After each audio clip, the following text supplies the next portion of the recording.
Right, so the United States makes the jet, albeit along with several other countries making parts, of course, but it sets the rules on who gets access to what component. And you would think that would mean the United States decides who gets an F 35 and who doesn't, wouldn't you?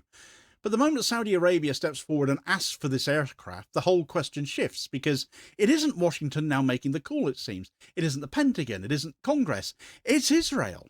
And Israel is not even bothering to hide what it's doing here. We got the likes of Axios reporting Israeli officials telling Trump's people, in plain terms, that the F 35 sale to Saudi Arabia has to be conditioned on Riyadh fully normalizing with Israel.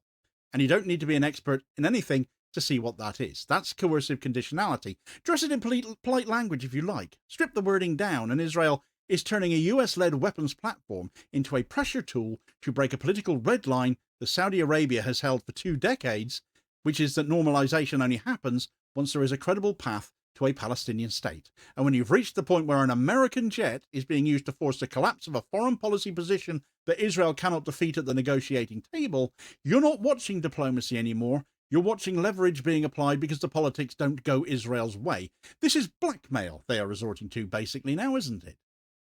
We need to walk through this properly, though, because the entire thing only makes sense once you look at the structure of power at play.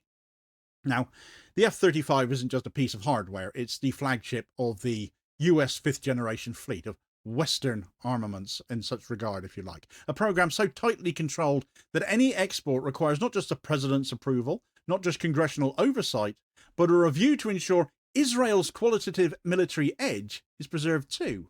And that edge isn't an informal understanding, it's written into US law, reaffirmed repeatedly, documented by the Congressional Research Service, and enforced every single time an Arab state asks for anything that might challenge Israel's technological lead.